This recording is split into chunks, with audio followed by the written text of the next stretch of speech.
is a retrofit information support and expertise event, which is fully funded by the Department of Energy Security and Net Zero and delivered by Tanner and Townsend. So there'll be a presentation followed by plenty of opportunity for questions and discussion, but please do ask questions in the chat function as we go along as well. And the event will be 1 hour and we should finish on time. Please keep your microphones muted and cameras switched off during the presentation. And the slide deck, as well as a recording of the session, will be made available after the event in a follow-up email to everyone that's attended today. And finally, there'll be a quick poll and a word cloud at the end of the session, so please complete this to help us understand the level of knowledge in our topics. I'll now hand over to Louise to start today's presentation. Thank you, Rebecca. Yeah, welcome everyone. My name's Louise. I work at Turner & Townsend and on the RISE team. And my background, I have a bachelor's degree in architecture, and I'm a retrofit assessor and domestic energy assessor as well, and then have lots of experience working in domestic retrofit projects with RISE, and also previously at a city council as well. And that's the experience I'm bringing to the project today. So we're going to be talking about planning and retrofit and how to shape this for your projects. So we'll talk about sort of different legislations, different circumstances, and then give you the tools to hopefully apply this to your own projects. Before we get started as well, a reminder of the RISE service of the Mobilisation Confidence Assessment. So you can email there rise@turnturn.togo.uk.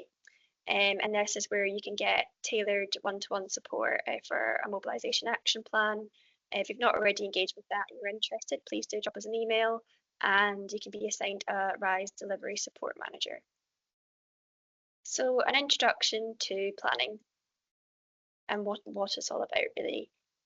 So it's regulation and control for land and buildings, and the term that we'll be using a lot today is Local Planning Authority, LPA, who are responsible for your local area, and then really the need and what it doesn't consider, and the scope between where the lines are.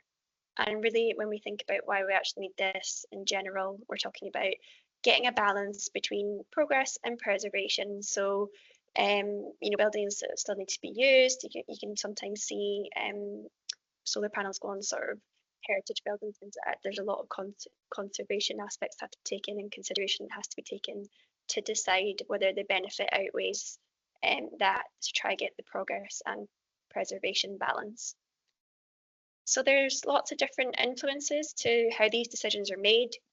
So you'll have local policies, you have national policies, you'll have the local planning authority, and there'll be different aspects like special conservation areas and areas of outstanding natural beauty and so on. And typically it's about an 8-week time frame from when your planning would be approved and verified to going through. So there's a time consideration to plan for this project as well. And to bear that in mind, as a lot of you right now, you might be sitting there with stock that you've maybe not been able to tackle in a previous project because it's been complex.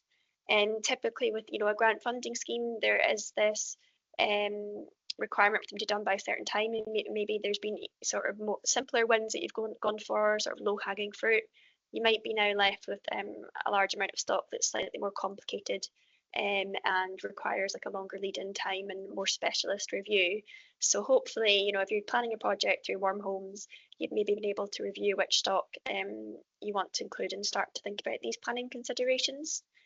And when we talk about planning considerations, we are talking about a sort of wide range of factors. So we can think about the impact on the neighbours, sort of traffic, heritage, conservation aspects, design aesthetics as well, and sustainability. So thinking about, even things like passive solar gain, and if this provides, a massive sustainability benefit to the property and energy carbon saving benefits, these should be taken into consideration as well. Yeah, and I hope you can agree that you can probably see examples of things of where maybe planning hasn't been considered, and really we want all parties to be happy and healthy, and it's a balance between that preservation and making sure that you can still have progression at the same time. So the ultimate message you maybe see throughout the deck is going to be that you need to align with your local planning authority because they will determine certain aspects for your area. And when you start your project, if you can identify any conservation areas, any listed buildings, and any areas of outstanding natural beauty, and it should also be that you should start to engage with your local planning officers early at any retrofit project. But if you are doing warm homes, for example, start that conversation with them, let them know your timescales, and then they can feed back to you and let you know we normally take this many weeks to do this and this many weeks to do that, and they can start to build it into their resourcing as well, because I think that's really important as well for your local planning authority to understand your resource. If you are from a council, that might be easier because it's done within the two internal teams. You can say, hi, we're doing this project and it's going to be starting here and these are the properties we want to include. However, if you're a housing provider, maybe don't have that close link with the councils, building that relationship. So here's some examples of reasons applications might be rejected. This isn't limited to that. It can be lots of other things to consider. And again, it just depends on all those factors about, design aesthetic, sustainability, noise, traffic and things. So it could be the loss of privacy, the loss of light, negative impacts to the safety, or negative impact on the character and appearance. These are all things to consider. Also consider parts of the environment or any protected trees. These might be things that you've experienced yourselves or had come back from a planning team. And if you do have any specific examples, feel free, we can talk about them at the end as well. Navigating the need for planning permission. So there are certain things that are permitted development rights, and you need to check this for your area, but this could be examples of things like smaller developments, but there's things that will just never be permitted development rights. Major extensions and new dwellings and so on are never going to be under those permitted development rights. And there are also aspects which can then change the conditions of whether it's a permitted development. So if you've got the Article 4, a local Article 4, or if there's a listed building, the permitted development rights may not apply. So bear that in mind. Yeah, but common examples can be things like new windows, loft conservations, and small extensions. These are examples of what could be a permitted development right in your area, and please do check with your local planning authority on that. So here's an example as well. This is from the Town and Country Planning Order 2024, but it splits it into the permitted development rights are split into different categories, so you can hopefully then kind of look and check what you're looking for, whether that's you can see here ones that might be quite applicable to a retrofit project or a sustainability project, but there could be many more things, such as the sort of smaller extension type ones might be categorized as well. And then what can actually restrict a permitted development right? So there's quite common themes here, but maybe you can sort of see a bit of a trend, but things like the conservation areas, the areas of outstanding natural beauty, will change the requirements. And then there's the Article 4 direction, which is a local planning tool as well. And then we're going to move on to the next slide and you'll see some there as well. A listed building. So a listed building needs planning permission consent for any external works. And a listed building consent is required for internal and external works. So that's where if you think, oh, that's fine, it's a permitted development, actually no, if it's a listed building, you need to be vigilant of that. So it is worthwhile when you're starting a retrofit project to identify if any of them are listed buildings, because then you can know that you need to factor in some time and resource and engage with your planning teams.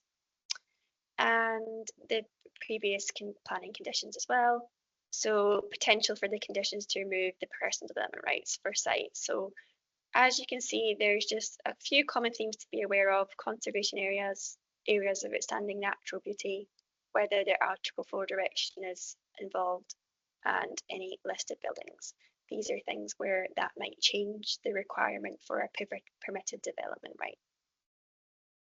Now, this is Article 4 is a regulation under the Town and Country Planning Act in the United Kingdom, and it's used by local authorities to control development in specific areas.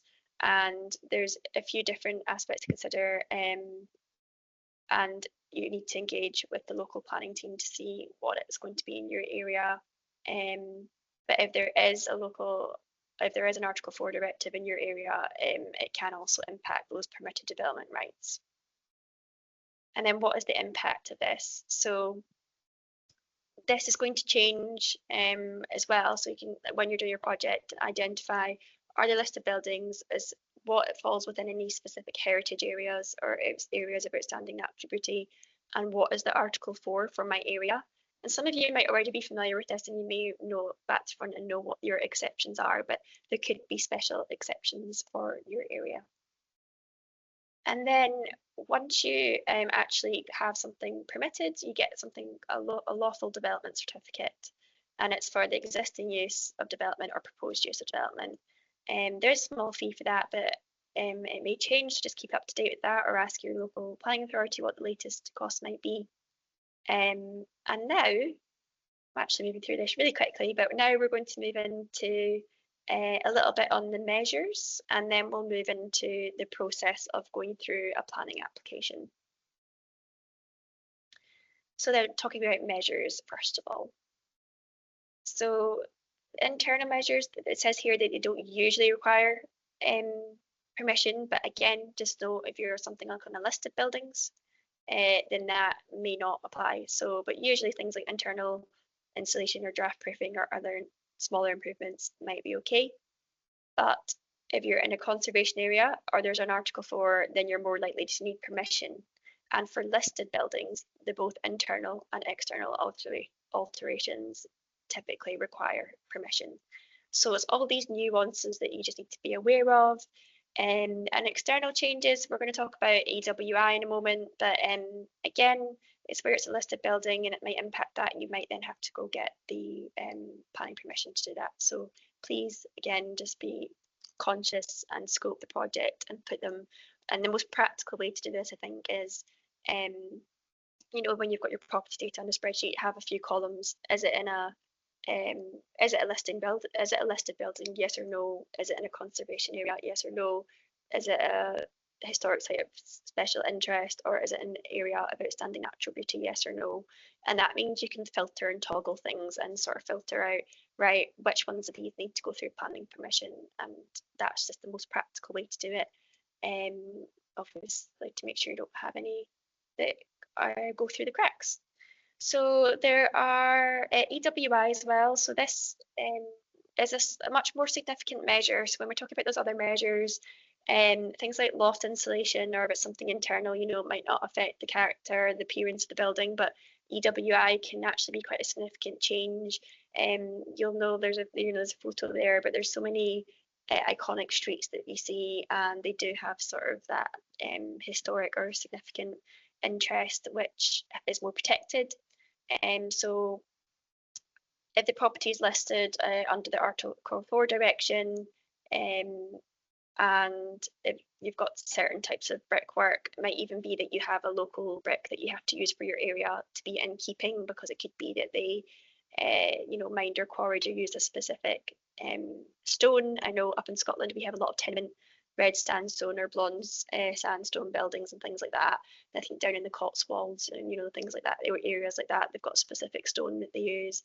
I want to say that the Cotswolds might be sort of limestone, but yeah, things like that. There can also be conditions, for example, on new build properties and things in certain areas that you have to use a specific stone for the render.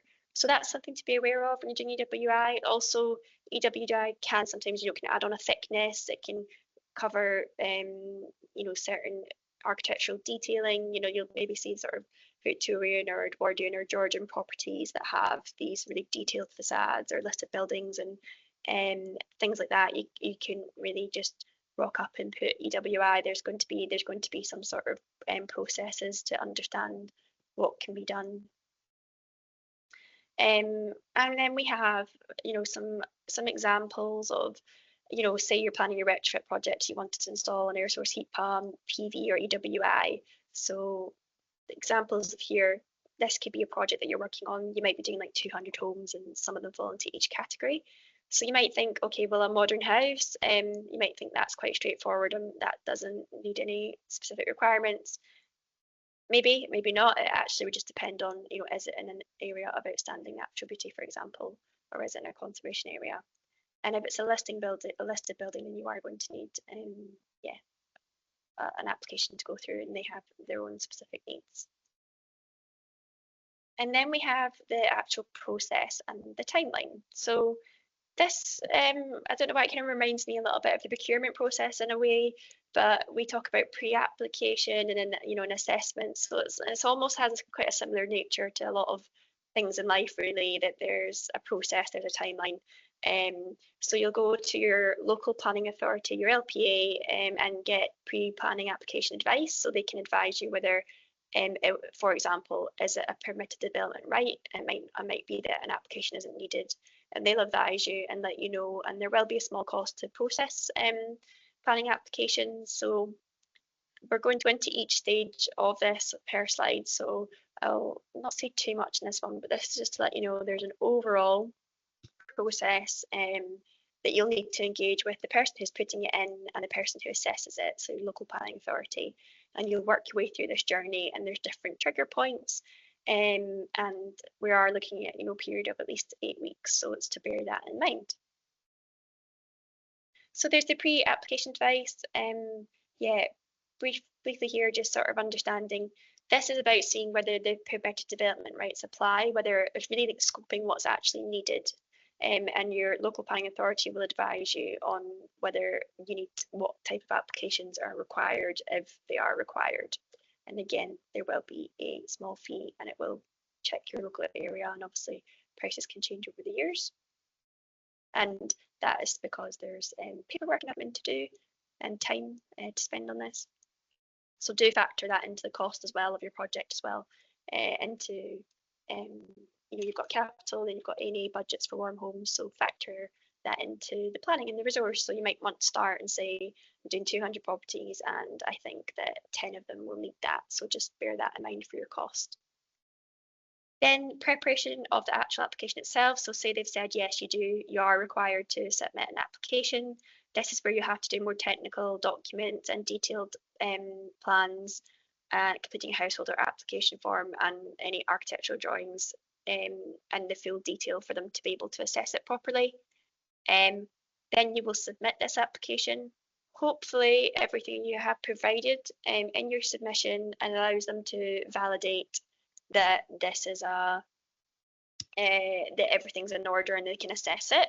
That validation point will is once they have verified or that your 8 weeks period then starts. So this will all be done on various portals and so on. It might vary per your area. So just be aware that as long as your application, all the necessary information has been provided for them to assess it, then great, they can start that period, and the 8-week time frame will kick in. But if there's anything missing or they need more documents, that might add some extra time. So do be aware when you think about 8 weeks, think about actually it's 8 weeks from them verifying that the application is sort of submitted. Then publicity and consultation. So they will publicise your application and consult with local residents, any relevant authorities and interested parties, and they'll consider the consultation and the engagement that they do when they make that decision. They may also do what we call stage 5, a site visit. They might do this as well to assess the potential impact, such as anything to do with like noise or local interest or any specific trees or characters of the local area, or how it may impact that, something that maybe can't quite be determined on any desktop research. Then assessment of the application as well, bearing in mind that they've done consultation and a site visit, then a planning officer is going to review your technical documents that you submitted, the stakeholder engagement review and process, and they will take this into consideration against policy legislation, and that's determined, and they make a decision on stage 7. So stage 7 is where we talk about a decision by a planning committee or officer. Certain committees and certain members will be involved to make these decisions. So there can be an extension of time request as well. I think that's also just to consider if they feel they need more time to review it because of a certain reason. I think there's a bit of flexibility on that. Again, just check your local area. Then hopefully you then have a decision about whether it's been approved or not, and there could be the option to appeal if necessary if it was refused. You can appeal to the Secretary of State within 12 weeks. The appeal process then has to get reviewed of someone who's independent of the local planning authority by a planning inspector. So do bear this timescale in mind.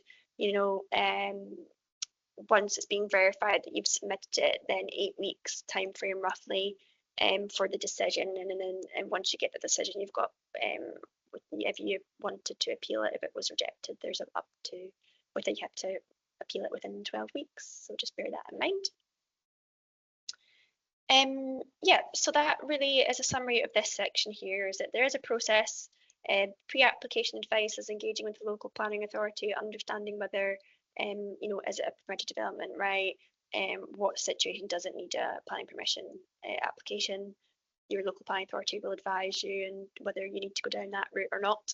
And then they have to prepare your documentation and the technical side, and then building in time for them to review it, for them to do their consultation and review of your application, and then hopefully get decisions that are suitable for everyone.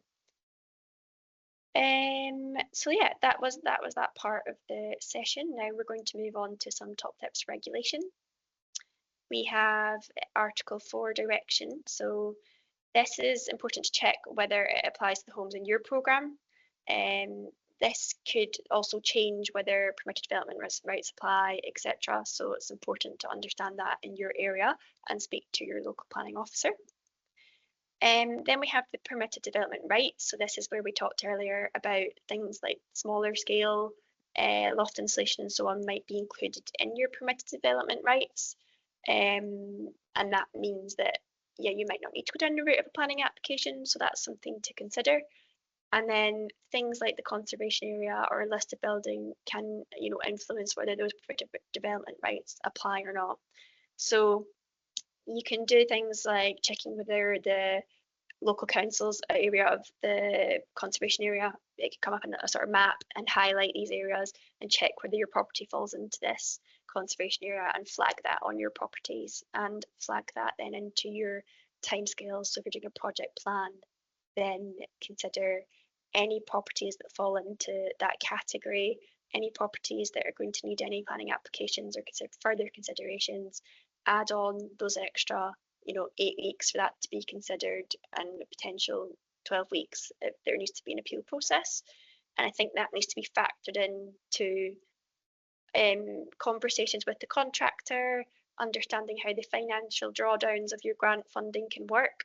So whether it falls in, you know, this year 1 of delivery or year 2 of delivery, if it's going to take longer, and just making sure that's factored into every aspect, and the resource as well, and the budget. So we talked earlier about how a planning application, the fees can be, you know, about, you know, £100 to £150 to apply for a planning application, for example, factoring that into your costs once you know how many properties you want to include, and factoring it in terms of resource as well, in terms of your team.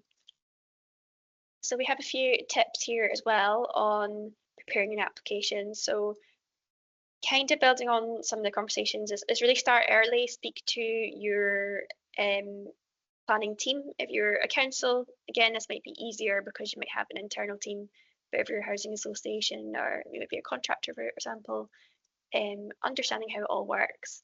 The data, so at the very beginning of the project, once you know the properties that are going to be involved in this project, then you can flag whether it's going to be in a conservation area or so on.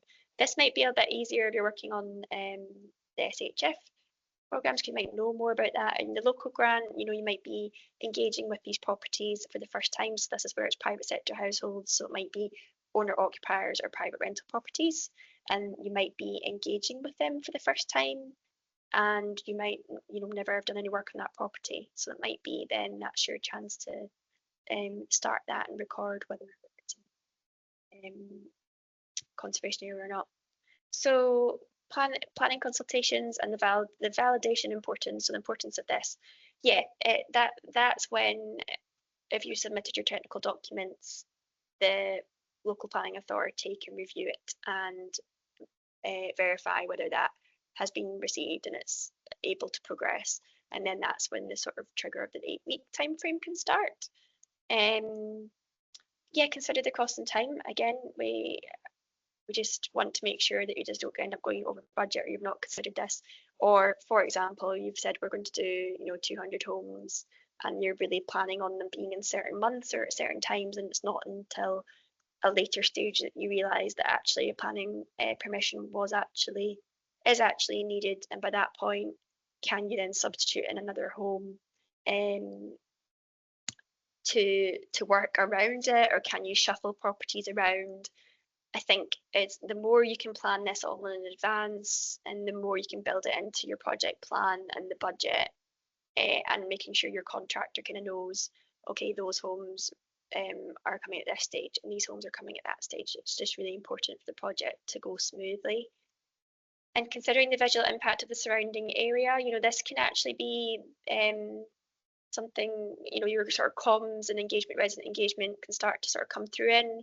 If you're doing case studies or testimonials from previous projects, and you've retrofitted a whole street or you've retrofitted a home, if those homes have had EWI done to them, they might look very different to their neighbouring property. And how does this all fit into your communication and resident engagement strategy? And what if that's sort of one of the main considerations for the resident to get involved with the project? Can you have examples? Do you know what it's going to look like? And considering that as well.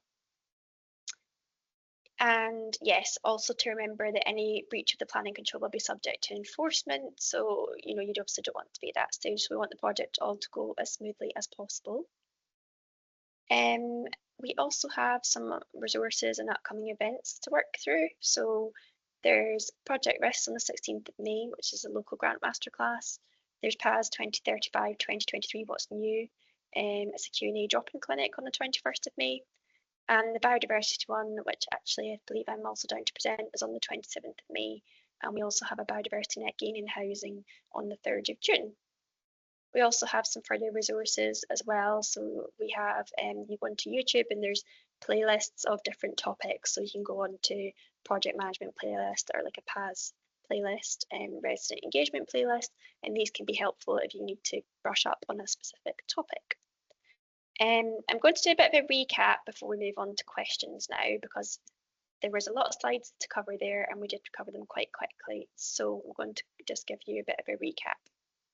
We talked about planning considerations and how to navigate them, and this could be when to start that consideration, speak to the local planning officer early, and then the different planning needs for planning permission. We had listed buildings, the permitted development rights, the areas of outstanding natural beauty, and Article 4 to consider. And the retrofit measures, I will get that slide up again. Yeah, retrofit measures. We've said that internal changes usually don't require permission. That might be things like the loft insulation and so on. But the external measures, they may require permission, but there are specific cases. So if you're in a conservation area or Article 4 area, you're more likely to need permission. And for listed buildings, it's both internal and external alterations. They typically do require permission. So really that was everything to cover today. And if there's any questions, I'll now open the floor to, hopefully you'll be sort of unmuted, and you can come on camera if you want as well, and let me know any sort of questions that you might have. And thank you for listening.